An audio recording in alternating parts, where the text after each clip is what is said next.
Hi guys, so today നമ്മൾ gaming ഡെവലപ്മെൻറ്റിനെ പറ്റി just ഒരു ഓവർവ്യൂ തരാൻ വേണ്ടിയാണ് നമ്മൾ ഈ ഒരു ഓഡിയോ ക്ലിപ്പ് ഇട്ടിരിക്കുന്നത്. അപ്പം ഗെയിമിംഗ് ഡെവലപ്മെൻറ്റ് എന്താണ്, അവോധ പ്രൊവൈഡ് ചെയ്യുന്ന കോഴ്സിലെ ഗെയിമിംഗ് ഡെവലപ്മെൻറ്റ് പ്രത്യേകതകൾ എന്താണ്, അതിൻ്റെ സ്പെഷ്യാലിറ്റീസ് എന്താണ്, അവോധ തരുന്ന കോഴ്സിൽ എന്തുകൊണ്ട് ചേരുമ്പോൾ സ്റ്റുഡൻസിന് ഉണ്ടാവുന്ന ബെനിഫിറ്റ്സ് എന്തൊക്കെയാണെന്ന് മനസ്സിലാൻ വേണ്ടി ഒരു ഓഡിയോ ക്ലിപ്പാണ്. Okay, so first thing what is gaming development, അല്ല നമ്മൾ പ്രൊവൈഡ് ചെയ്യുന്ന കോഴ്സിൽ എന്താണ് ഗെയിമിംഗ് ഡെവലപ്മെൻറ്റ്, അത് എന്തിലേക്കാണ് ഫോക്കസ് ചെയ്യുന്നത്. ഇപ്പോൾ ഗെയിമിംഗ് ഡെവലപ്മെൻറ്റ് എന്ന് പറയുന്നത് നമ്മൾ ഒരു ഗെയിമിനെ ഡിസൈൻ ചെയ്യുക, ഡെവലപ്പ് ചെയ്യുക, ടെസ്റ്റ് ചെയ്യുക, ഈ 3 സ്റ്റേജസ് ക്രോസ് ചെയ്യണമെന്നാണ് ഒരു ഗെയിമിംഗ് ഡെവലപ്മെൻറ്റ് എന്ന് പറയുന്നത്.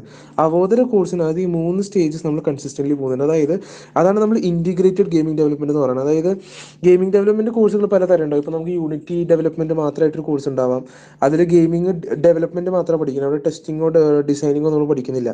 പക്ഷെ നമ്മളുടെ ലക്ഷ്യം എന്ന് പറഞ്ഞാൽ ഡിസൈനിങ്, ഡെവലപ്പിംഗ് പ്ലസ് ടെസ്റ്റിങ്, ഇങ്ങനെ 3 സ്റ്റേജസ് കവർ ചെയ്തിട്ടുള്ളൊരു കോഴ്സ് ഡിസൈൻ ചെയ്യാമെന്നായിരുന്നു നമ്മുടെ ലക്ഷ്യം നമ്മുടെ ഈ കോഴ്സ് ക്യൂറേറ്റ് ചെയ്യുന്ന സമയത്ത്. അപ്പം നമുക്ക് ഈ 3 സ്റ്റേജസ് നമ്മൾ പഠിപ്പിക്കുക എന്നുള്ളതാണ് നമ്മളുടെ ഒരു സ്പെഷ്യാലിറ്റി.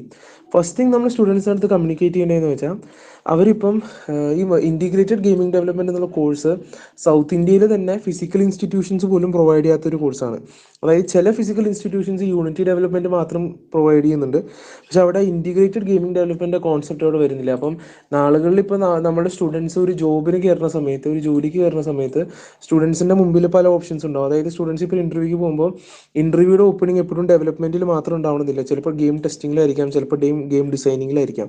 സോ നമ്മുടെ ലക്ഷ്യം എന്ന് പറഞ്ഞാൽ ഏതൊരു വെർട്ടിക്കലിലും നമ്മൾ സ്റ്റുഡൻറ്റിനെ കയറ്റാൻ പറ്റണം. അപ്പോൾ ഒരു ഗെയിമിംഗ് കമ്പനി, ഇപ്പോൾ കേരളത്തിലും പല ഗെയിമിംഗ് കമ്പനീസ് ഉണ്ട്, നമുക്ക് അബ്രോഡ് അതിനാണ് കൂടുതൽ ഗെയിമിംഗ് കമ്പനീസ് ഉണ്ട്. ഔട്ട് ഓഫ് കേരള, ബോംബെ, ചെന്നൈ, ബാംഗ്ലൂരിലൊക്കെ ഗെയിമിംഗ് കമ്പനീസിന് ഹബ്ബാണ്. ടെൻസെന്റ് പോലത്തെ കമ്പനീസിൻ്റെ സബ്സിഡറീസ് വരെ അവിടെ വർക്ക് ചെയ്യുന്നുണ്ട്. ടെൻസെന്റ് എന്ന് പറഞ്ഞാൽ നമ്മളെല്ലാവരും അറിയുന്ന പബ്ജി അങ്ങനത്തെ ഗെയിമുകളൊക്കെ ക്രിയേറ്റ് ചെയ്ത കമ്പനിയുടെ സബ്സിഡറീസ് വരെ അവിടെ ഉണ്ട്. അപ്പോൾ ഇങ്ങനത്തെ ഗെയിമിംഗ് കമ്പനീസിൽ നമ്മളൊരു ഫ്രഷറായിട്ട് എൻ്റർ ചെയ്യുമ്പം അവരൊരു ഫ്രഷറിൻ്റെ അടുത്ത് ഒരിക്കലും പ്രതീക്ഷിക്കുന്നില്ല നമുക്ക് എക്സ്പേർട്ടായിട്ട് എല്ലാം അറിയാം. അതുകൊണ്ട് അവർക്ക് പല ഓപ്പണിങ്സ് ഉണ്ടാവും. ഡിസൈനിൽ ഓപ്പണിംഗ് ഉണ്ടാവും, ഡിസൈനിനകത്ത് പല സബ്സെക്ഷൻസ് ഉണ്ട്. ഡെവലപ്മെൻറ്റിൽ ഓപ്പണിംഗ് ഉണ്ടാവും, അതിന് പല സബ്സെക്ഷൻ ഉണ്ട്. ടെസ്റ്റിങ്ങിനകത്ത് പല ഓപ്പണിങ്സ് ഉണ്ട്, അതിന് സബ്സെക്ഷൻ ഉണ്ട്. അപ്പോൾ നമ്മളുടെ സ്റ്റുഡൻറ്റ് ഈ കോഴ്സ് പഠിച്ചിറങ്ങുമ്പോൾ പ്രത്യേകത എന്ന് പറഞ്ഞാൽ നമ്മുടെ സ്റ്റുഡൻറ്റിന് ഈ 3 സെക്ഷൻസിനകത്തും അതിൻ്റെ സബ് വേക്കൻസീസിലും അപ്ലൈ ചെയ്യാൻ പറ്റും. അതുകൊണ്ടാണ് നമ്മൾ ഇൻറ്റിഗ്രേറ്റഡ് ഗെയിമിംഗ് ഡെവലപ്മെൻറ്റിൽ അത്ര ഫോക്കസ് ചെയ്യുന്നത്. അവർ ഇതേ കോഴ്സ് നോർത്ത് ഇന്ത്യ പോലത്തെ സ്ഥലങ്ങളൊക്കെ പഠിക്കാൻ പോകുകയാണെങ്കിൽ എങ്ങനെ വന്നാലും നമുക്കൊരു 1,00,000 റുപ്പീസിനാളും കൂടുതൽ ഫീസ് നമ്മൾ സ്റ്റുഡൻസ് അടയ്ക്കേണ്ടി വരുന്നുണ്ട്. നോർത്ത് ഇന്ത്യയിലൊക്കെ ഇങ്ങനത്തെ കോഴ്സ് അവൈലബിൾ ഉള്ളൂ.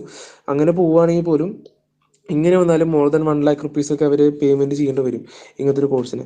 അപ്പോൾ നമ്മളത് നമ്മുടെ യൂഷ്വൽ കമ്പനി മോട്ടോ പ്രകാരം നമ്മൾ അഫോർഡബിൾ ആയിട്ട് 2,800 രൂപ എന്നുള്ള എമൗണ്ടിലേക്ക് നമ്മളിത് ചുരുക്കിയിട്ടാണ് നമ്മൾ സ്റ്റുഡൻസിന് കൊടുക്കുന്നത്. ബാക്കി ഫീസ് മറ്റേ ഈ പറഞ്ഞ പോലെ ജോലിക്ക് കയറി കഴിഞ്ഞിട്ട് മതി എന്നുള്ളൊരു മെത്തേഡിലേക്കാണ് നമ്മളിത് കയറ്റുന്നത്. അപ്പം ഇതിൻ്റെ നമുക്ക് ഇത്തിരി കൂടി ഡീപ്പിലേക്ക് പോകുകയാണെങ്കിൽ നമ്മൾ ഈ കോഴ്സിനകത്ത് എന്തൊക്കെയാണ് സ്റ്റെപ്പ് ബൈ സ്റ്റെപ്പ് പഠിക്കാൻ പോകുന്നത്. ഗെയിമിംഗ് ഡിസൈനകത്ത് പല ലെവൽസ് ഉണ്ട്. അതിനകത്ത് ഗെയിമിംഗ് സൈക്കോളജി വരും. അതായത് ഏതൊരു ഗെയിമും ഹിറ്റ് ആവുന്നത് എന്തുകൊണ്ടാണ്, ആ ഗെയിമിൻ്റെ സൈക്കോളജി കാരണമുണ്ട് അല്ലേ. അപ്പോൾ നമ്മൾ ഓരോരുത്തരും ഇപ്പം പബ്ജി ആയിക്കോട്ടെ, അല്ലെങ്കിൽ ക്യാൻഡി ക്രഷ് ആയിക്കോട്ടെ, അല്ലെങ്കിൽ ഇപ്പോൾ സൂപ്പർ മാരിയോ ആയിക്കോട്ടെ, എന്ത് ഗെയിം എടുത്ത് നോക്കുകയാണെങ്കിലും നമുക്ക് എന്തുകൊണ്ടാണ് ഗെയിമിങ്ങിനോട് ഒരു അഡിക്ഷൻ വരണേ, നമുക്ക് അതിൻ്റെ ഒരു നമ്മളുടെ സൈക്കോളജി അത് മാനിപ്പുലേറ്റ് ചെയ്യാൻ പഠിച്ചിട്ടുണ്ട് ഗെയിം. നമ്മളെ സൈക്കോളജിനെ സന്തോഷിപ്പിക്കാൻ, നമ്മളെ സൈക്കോളജിനെ കറക്റ്റായിട്ട് വശീകരിക്കാൻ പറ്റും. അതവർ കറക്റ്റായിട്ട് പഠിച്ചിട്ട് അതിന് മേളിൽ സ്റ്റഡി ചെയ്തിട്ട് തന്നെയാണ് അവർ ഗെയിംസ് ഡിസൈൻ ചെയ്യുന്നത്. അപ്പോൾ അതാണ് ശരിക്കും വൺ ഓഫ് ദ തിങ്സ് നമ്മൾ ഡിസൈനിൽ പഠിക്കുന്നത്. ഡിസൈനകത്ത് വേറെ പഠിക്കുന്ന കാര്യം എന്ന് വെച്ചാൽ ഡിജിറ്റൽ ആർട്ട് എന്ന് പറയുകയാണെങ്കിൽ, ഇപ്പോൾ നമ്മൾ ഗെയിമിങ്സിനകത്ത് കാണുമ്പോൾ ഓരോ ക്യാരക്ടേഴ്സും പല പല ക്യാരക്ടേഴ്സ് ഉണ്ടാവില്ല. ഇപ്പോൾ പല പല ക്യാരക്ടേഴ്സിൻ്റെ ഫേസ്, അവരുടെ എക്സ്പ്രഷൻ, അവരുടെ വേർപ്പ്. ഇപ്പോൾ കോൾ ഓഫ് ഡ്യൂട്ടി നമ്മൾ ചെയ്തിട്ടുണ്ടെങ്കിൽ അവരുടെ സ്വെറ്റ്, അവരുടെ വേർപ്പ് വരെ അത്ര ഡീറ്റെയിലോടെ നമ്മളുടെ അവിടുത്തെ ആർട്ടിസ്റ്റുകൾ വരച്ച് വെച്ചിട്ടുണ്ട്. അവരുടെ വെയിൻസ് ബീറ്റ് ചെയ്യണത് അത്രമാത്രം ഡീറ്റെയിൽഡാണ്. അതേസമയത്ത് പഴയ ഗെയിമുകളിലേക്ക് പോകുമ്പോൾ നമുക്കറിയാം ഡിസൈൻ അത്ര നല്ലതായിരിക്കില്ല. അപ്പം ഈ ഡിജിറ്റൽ ആർട്ട് എന്താണ്, അതിലേക്ക് എങ്ങനെ അതിനെന്താണ് ബേസിക് കോൺസെപ്റ്റ്സ്, എങ്ങനെയാണ് നമ്മൾ ക്യാരക്ടേഴ്സ് ഡിസൈൻ ചെയ്യുന്നത്, എങ്ങനെയാണ് നമ്മളൊരു വേൾഡ് ഡിസൈൻ ചെയ്യുന്നത്. ഗെയിമിങ്ങിനകത്തൊരു വേൾഡ് ആണല്ലോ. ഇപ്പോൾ പബ്ജിനകത്തൊക്കെ നമുക്ക് എല്ലാവർക്കും അറിയാം, പബ്ജി കളിച്ച ആൾക്കാർക്ക് അറിയാം. ഇപ്പോൾ NFS, need for speed, car racing games, അവിടെയൊക്കെ കളിച്ച ആൾക്കാർക്ക് അറിയാം. അതിനകത്തൊരു ലോകം സൃഷ്ടിക്കണം നമ്മളല്ലേ, ഒരു ഫുൾ വേൾഡാണ് നമ്മൾ അതിനകത്ത് ക്രിയേറ്റ് ചെയ്തെടുക്കുന്നത്. അപ്പോൾ ഈ വേൾഡ് എന്താണ്, എങ്ങനെയാണ് വേൾഡിൻ്റെ പല ഫാസറ്റ്സ്, മരങ്ങൾ, വേൾഡ്, ഇപ്പോൾ ഒരു ബിൽഡിംഗ് ആണെങ്കിൽ ബിൽഡിംഗ് ഇങ്ങനെ തിരിയുമ്പോൾ അങ്ങനെ വരണം, അവിടെ ഒരു ടെററിസ്റ്റ് ഉണ്ടാവണം, അവിടെ ഒരാളുണ്ടാവണം. ഇപ്പോൾ കാർ റേസിംഗ് ഗെയിംസ് ആണെങ്കിൽ ഇവിടെ വളവ്, അവിടെ വളവ്. ഇതൊക്കെ ഒരു വേൾഡ് ഡിസൈനിങ് ആണ്. ഇതൊക്കെ ഡിസൈനിങ് ഫേസ് ഓഫ് ഗെയിമിങ്ങിൽ വരികയാണ്. ഞാനിത് വളരെ സിമ്പിളായിട്ടാണ് പറയുന്നത്, പക്ഷേ തീർച്ചയായിട്ടും ഇപ്പം ടെനസെന്റ് പോലത്തെ ഒരു കമ്പനി ഒരു ഗെയിം ഇറക്കുകയാണെങ്കിൽ ആ ഒരു ഗെയിമിനകത്ത് തന്നെ അവർ ചിലവാക്കുന്നത് മോർ ദാൻ 1000 crores ആണ്. 1000 കോടിയുടെ മുകളിൽ എക്സ്പെൻഡിച്ചർ വരുന്നുണ്ട് ഒരു ഗെയിം ക്രിയേറ്റ് ചെയ്യാൻ അങ്ങനത്തെ കമ്പനീസിന്. അവർക്ക് എന്തായാലും 1000 കോടിയുടെ പല ഇരട്ടി ലാഭം അവർക്ക് വരാറുണ്ട്. പക്ഷേ 1000 crores പൈസ ചിലവാക്കിയിട്ടാണ് അവർ ഗെയിം ഇറക്കുന്നത്. അപ്പം നമുക്ക് എല്ലാവർക്കും അറിയാം എന്തോരം എഫേർട്ടും എന്തോരം ആൾക്കാരുടെ അധ്വാനമാണ് അതിനകത്തേക്ക് പോണത്. അപ്പോൾ ആ ഒരു വലിയ വർക്ക് ഫോഴ്സിൽ ഒരാൾ നമുക്ക് ആവാൻ പറ്റും നമ്മൾ ഈ അവധ കോഴ്സ് പഠിക്കുമ്പോൾ. അതാണ് നമ്മുടെ ലക്ഷ്യം. ഈ സെക്കൻഡ് സ്റ്റേജ് ഡെവലപ്മെന്റ് സ്റ്റേജിലാണ് യൂണിറ്റി ഡെവലപ്മെന്റ് വരുന്നത്. യൂണിറ്റി ഡെവലപ്മെന്റ് നമ്മളെ കോഴ്സിനകത്ത് പഠിപ്പിക്കുന്നുണ്ട് പൂർണ്ണമായിട്ടും.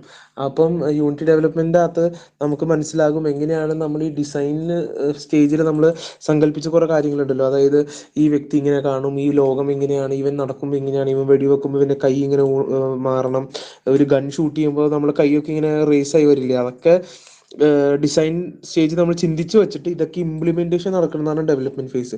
തീർച്ചയായിട്ടും ഒരു ഗെയിമിനെ സംബന്ധിച്ച് ഏറ്റവും കോംപ്ലിക്കേറ്റഡ് ഫേസ് ഡെവലപ്മെൻറ്റ് ഫേസ് തന്നെയാണ്. കാരണം ഡിസൈൻ ഫേസ് നമുക്ക് എല്ലാവർക്കും രസമാണ് അല്ലേ. ഡിസൈൻ ഫേസിനകത്ത് എന്താ നമ്മൾ സങ്കല്പം, നമ്മളുടെ ഇമാജിനേഷൻ, നമ്മളുടെ ആ ഒരു മോഡിലാണ് നമ്മൾ നിൽക്കുന്നത്. ആ ഫേസ് നമ്മൾ കറക്റ്റായിട്ട് എക്സിക്യൂട്ട് ചെയ്യുന്നത് ഇമ്പോർട്ടൻ്റ് ആണ്, പക്ഷെ അത്ര കോംപ്ലിക്കേറ്റഡ് അല്ല അത്.